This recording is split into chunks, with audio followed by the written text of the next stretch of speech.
Chapter 6. Leo Frank is arrested.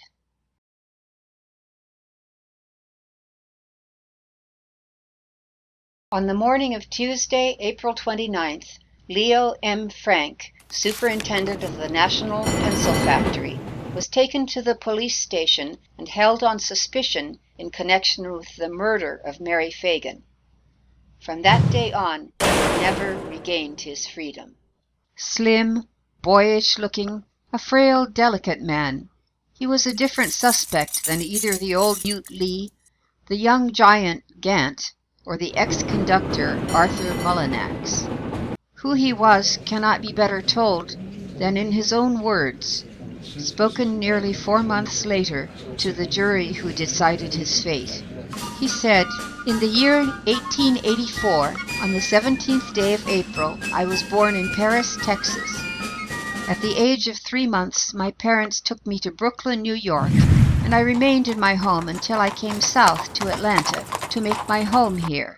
I attended the public schools of Brooklyn and prepared for college in Pratt Institute, Brooklyn, New York. In the fall of 1902, I entered Cornell University, where I took the course in mechanical engineering and graduated after 4 years in June 1906. I then accepted a position as draftsman with the B.F. Sturtevant Company of High Park, Massachusetts. After remaining with this firm for about 6 months, I returned home once more to my home in Brooklyn, where I accepted a position as testing engineer and draftsman with the National Meter Company of Brooklyn, New York.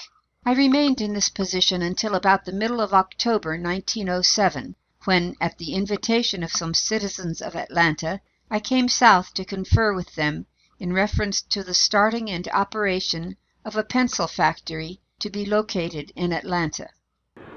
After remaining here for about 2 weeks, I returned once more to New York, where I engaged passage and went to Europe.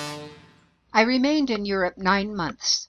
During my sojourn abroad, I studied the pencil business and looked after the erection and testing of the machinery which had been previously contracted for. The first part of August 1908, I returned once more to America, and immediately came south to Atlanta, which has remained my home ever since. I married in Atlanta an Atlanta girl, Miss Lucille Seelig.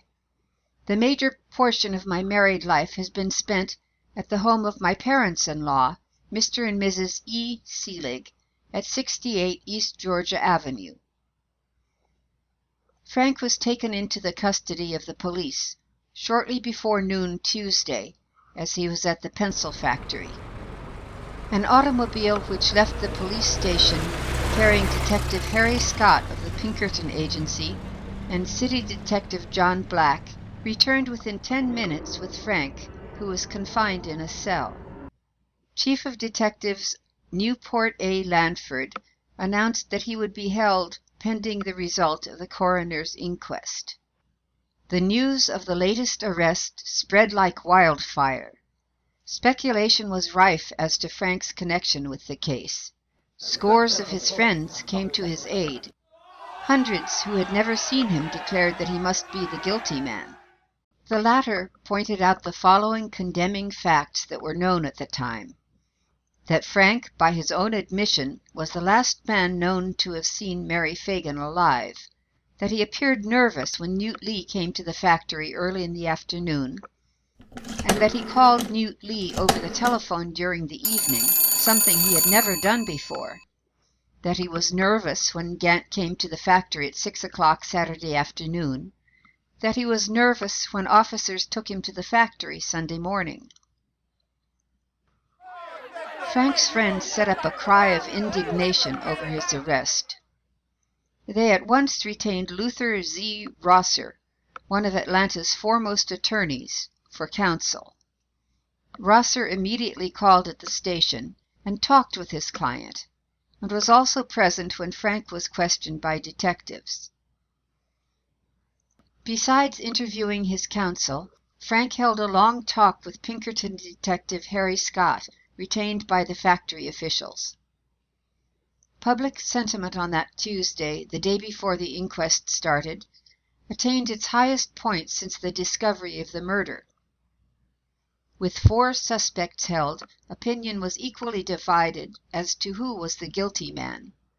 Although the majority condemned either Newt Lee the Negro, the most humble of the pencil factory employees, or Leo Frank, the white man, the boss of the firm, suspicion against Gant and Mullinax already was fast dropping away. The detectives of both the city and Pinkerton forces scoured the factory, the homes of the suspects, the whole city, in their search for clues.